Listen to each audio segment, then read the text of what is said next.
É o anjo consertador, é a lição de número 12. A importância dessas histórias de irmão X, que ele vai enfocar cada um de nós, né, cada faceta da nossa personalidade que ainda dormita em nós, né, até que a gente possa trabalhá-la e principalmente o que nós vamos encontrar após o desencarne, como é o caso dessa lição de hoje. Quando o crente enfermo conseguiu encontrar, após longas súplicas, o anjo consertador, posternou-se reverente e falou banhado em lágrimas.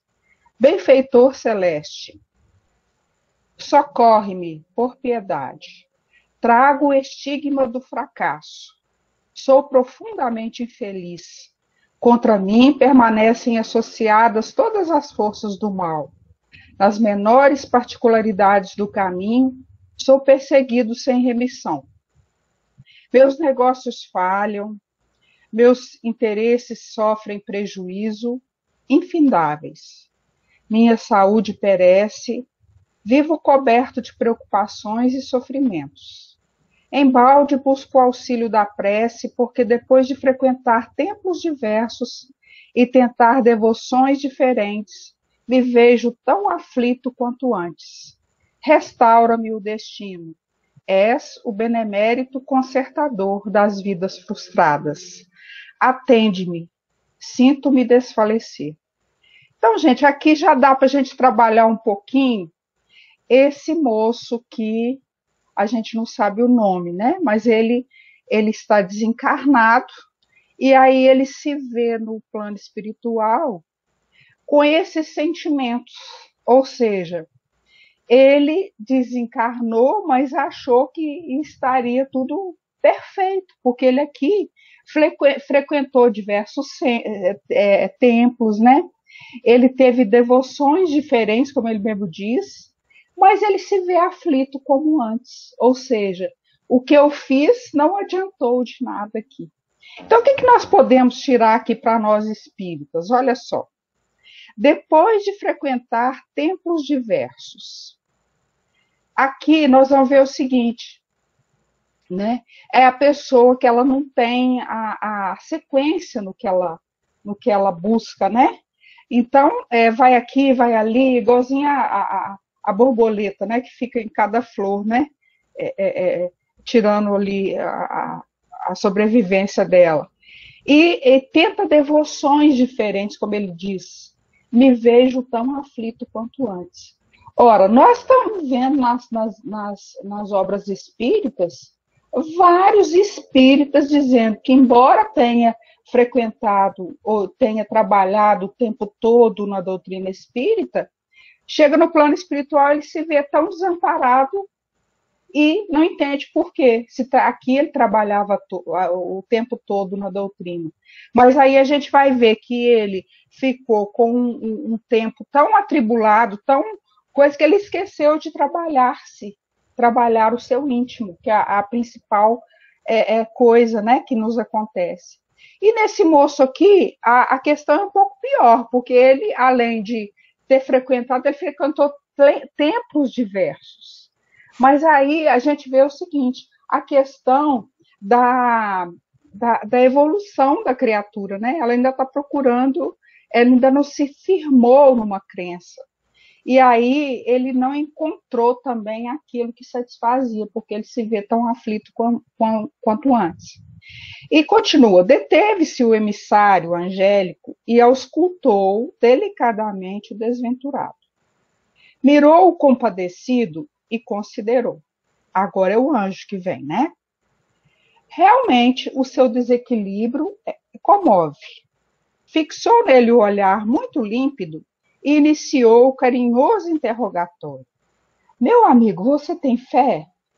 Sim, respondeu o sofredor. Minha confiança em Jesus é ilimitada.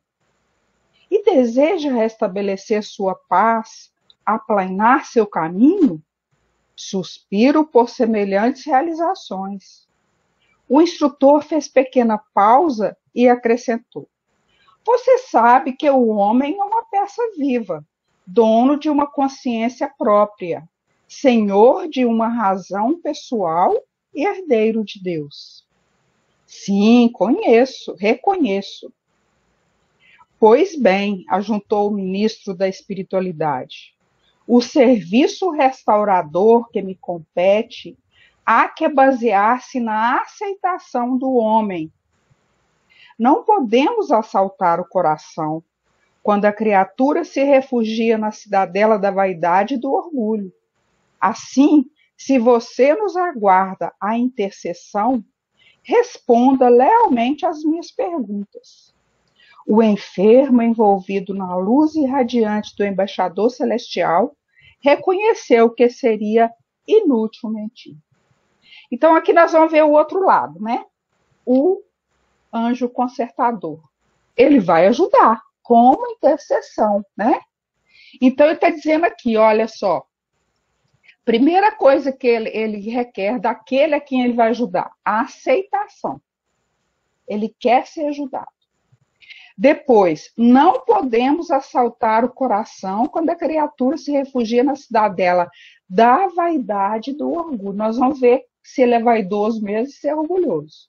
Porque se for, o anjo não vai ter condição de auxiliar.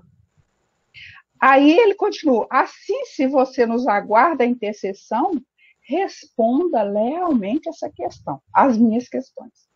Então vamos ver, o orgulho, lá no livro Alma e Coração, o Emmanuel diz assim, o orgulho que não nos permite acolher a luz do entendimento, arrojando-nos a permanente desequilíbrio, a vaidade que nos sugere a superestimação do próprio valor, induzindo-nos a desprezar o merecimento dos outros. Olha só.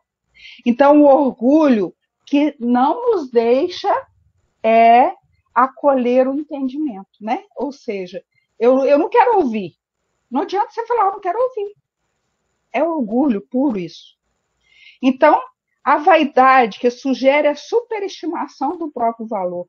Então, alguém vem e faz um elogio e acabou. A pessoa acha que é o dono do mundo. Tô fazendo e acontecendo, né? Esse é o vaidoso e o orgulhoso. Vamos ver o que ele tem disso. Olha só, o Kardec fala para nós, olha, o Espiritismo na sua expressão mais simples. O egoísmo, o orgulho, a vaidade, a ambição, a cupidez, o ódio, a inveja, o ciúme, a maledicência, são para a alma ervas venenosas das quais é preciso a cada dia arrancar algumas hastes, e que tem como contraveneno a caridade e a humildade. Gente, por isso que o Kardec fala, né? Fora da caridade não há salvação. Olha só. Porque olha o remédio que ele está colocando aqui, ó. Quanto isso tudo, esses males todos. Aqui, a caridade e a humildade, né? Então eu vou fazer alguma coisa por semelhante, eu vou trabalhar em favor do semelhante, mas eu vou me manter humilde. Por quê? Porque, na verdade, é o que o Paulo diz, é Deus que opera em mim, e não eu que opero, eu que faço as coisas, né? Mas, olha só, aí a história continua, olha. Você vive em família, aí o anjo começou a fazer as perguntas, né, para ele. Vamos ver como é que ele se sai aqui no interrogatório. Você vive em família e exerce uma profissão regular? Sim, ele respondeu. Compreende seus deveres de amor, gentileza e assistência para com os domésticos, ou seja, as pessoas de casa, e as suas obrigações de respeito, solicitude e atenção para com os superiores e subalternos? Vivendo em comunidade na luta diária, sabe livrar seu fígado e seu coração das nefastas projeções vibratórias do ódio e da revolta? Exercita regularmente suas noções de fraternidade? Combate a intemperança mental pela contenção dos impulsos inferiores? Serve sem reclamações e evita o clima escuro da maledicência? Põe o espírito de serviço acima de suas preocupações individuais? Preserva, em suma, a sua própria paz? Olha o que ele responde. Oh, tudo isso é demasiadamente difícil. A elevação demanda esforço. Mas o meu irmão não aspira à claridade do alto? Ora, aventurou o doente, um tanto desencantado. Como agir dentro de tais normas, em ambiente refratário aos nossos ideais? Não tolero exigências, nem aceito cooperação incompleta. E se me vejo rodeado de pessoas sem mérito, segundo meu modo de sentir, como tributar-lhe consideração respeitosa? Não compreendo a justiça inoperante. Ou seja, faz justiça com as próprias mãos, né? Além disso, no círculo doméstico, sou infenso aos desaforos de quantos me acompanham na vida. Dou-me com muito mais harmonia com estranhos. Meus parentes fazem questão de hostilidade permanente e não cedo 1 centímetro em meus pontos de vista. Se preferem a guerra aberta, que fazer senão aceitá-la? Sereis substituídos pela caridade cristã, pelo amor ao próximo, pela humildade que o Cristo exemplificou isso. Lá no livro O Mundo Maior, no capítulo 16, conta o caso de uns doentes mentais que, gente, eles chegaram no extremo disso aqui, ó, vaidade e orgulho. Chega lá totalmente desorientado no plano espiritual. Fez com que ele refletisse, que ele olhasse para si mesmo, né? E mesmo assim, olha só o que ele continuou falando. O mensageiro esboçou um sorriso discreto, o mensageiro esboçou um sorriso discreto e continuou. Se a sua posição no lar e no trabalho é tão perigosa, vejamos seu campo social. Então, se no lar e no trabalho ele age daquele jeito, vamos ver com as pessoas, com os amigos, né? Com os vizinhos, na rua, como é que ele vai fazer? Olha, busca entrosar-se com os seus semelhantes, dedica-se a algum serviço de benemerência, recebe os sofredores com bondade e esquece facilmente os ataques dos maus? Consegue imunizar seu cérebro e seus nervos contra a influência das forças tenebrosas? Vive com moderação para afastar a indesejável visita da inveja, exemplificando a correção para que os tentáculos da calúnia não lhe atinjam a mente? Olha só o que está dizendo aqui, gente, que a inveja, ela vai redundar a que a pessoa calunie, olha só.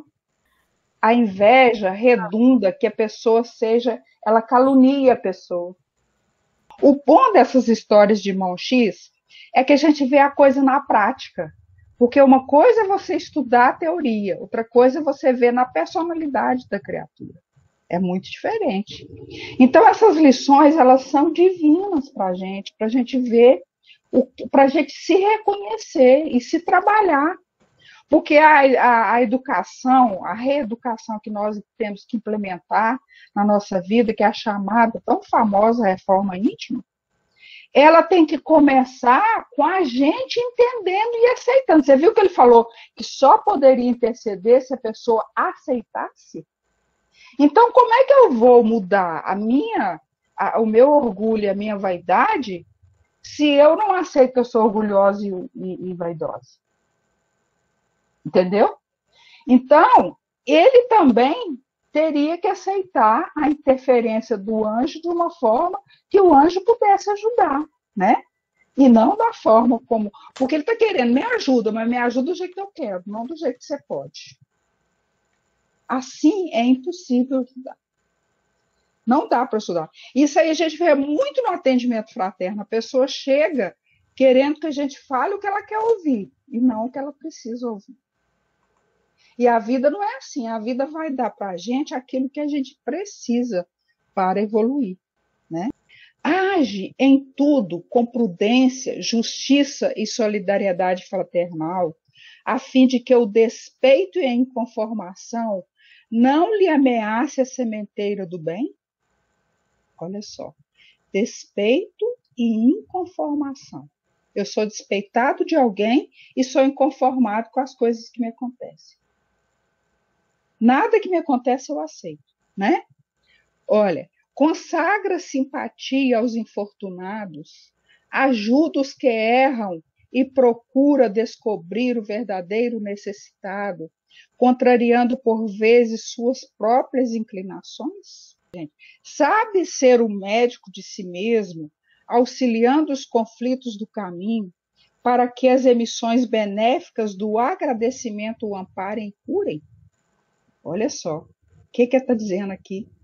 Que o médico de si mesmo, eu sou médico de mim mesma, na medida em que eu auxilio os conflitos do caminho, olha só, para que as emissões benéficas me socorram e amparem. Então, o trabalho, gente, olha como é que nós temos que conscientizar do trabalho. O trabalho vai nos dar o quê? Segurança íntima, saúde.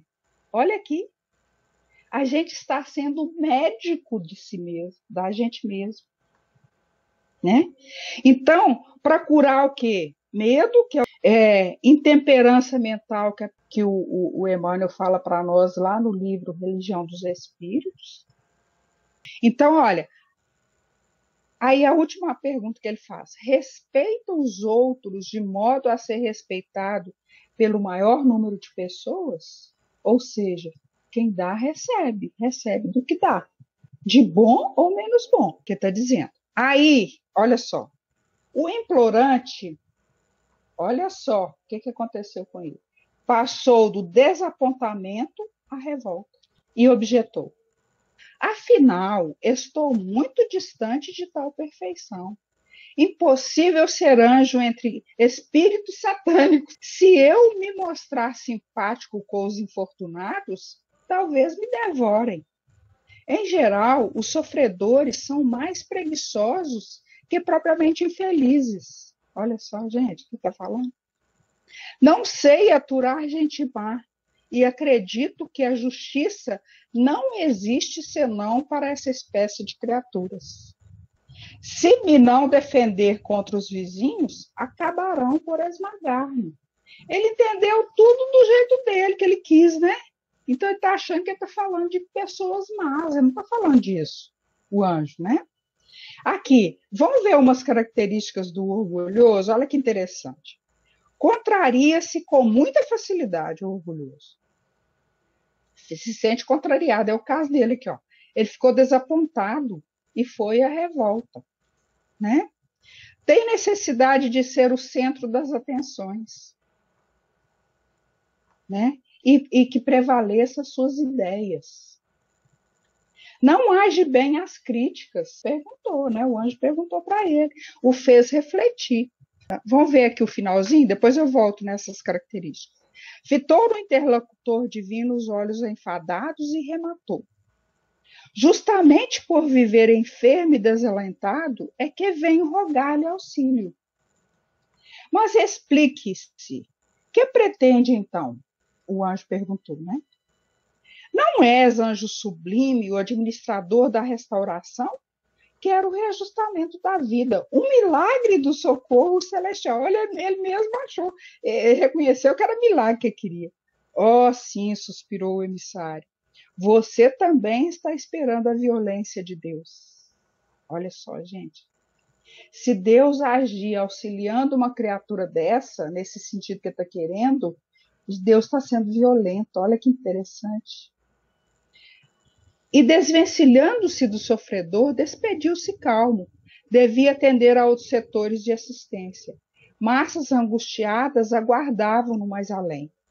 Oh, abandona-me, desampara-me, gritou o pedinte singular, sobre forte irritação.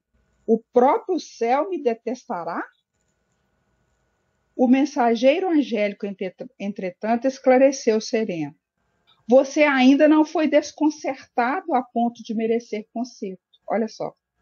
Antes de nossa intervenção em sua estrada, o sofrimento terá grande que fazeres ao pé de seu roteiro, e acenando para ele com a destra fraterna, concluiu: noutro século encontrar-nos-emos outra vez. Ou nós aprendemos pela instrução, ou nós aprendemos pela experiência. E esse aqui escolheu aprender pela experiência. Vai evoluir? Vai, mas a passo de cágado, ou seja, muito lentamente. Né? E olha para você ver como é que ele está tão equivocado nas coisas, que ele achou que ele estava muito preparado para ter o auxílio do anjo. Né? E o anjo mostrou para nós que nós temos condições de interceder até onde a pessoa aceite e até onde ela esteja disposta a fazer a sua parte. A gente precisa fazer a parte da gente para ser auxiliado. Senão, não tem condição de auxiliar. Porque ele falou que nem Deus, olha, você está esperando uma violência de Deus. E Deus age com o tempo. Que Deus age com o tempo. Ele não age com precipitação. Ele age com o tempo que vai auxiliar essa criatura a desenvolver, a encontrar-se para poder ser auxiliada. Primeiro ela tem que começar a auxiliar a si mesma, né? E depois ter... olha só, lá no livro Paulo Estevão, o que o Estevão fala para Abigail? Deus opera em silêncio e não concorre com as vaidades humanas da criatura, né? Não concorre com as vaidades da criatura. Porque aqui seria o anjo concorrer com as vaidades dele. Um espírito extremamente vaidoso e orgulhoso. De como que é o orgulho, né? A vaidade, ele está tão manifesta em nós que às vezes a gente esquece de trabalhar isso, de ser humilde, fazer as coisas com humildade, né?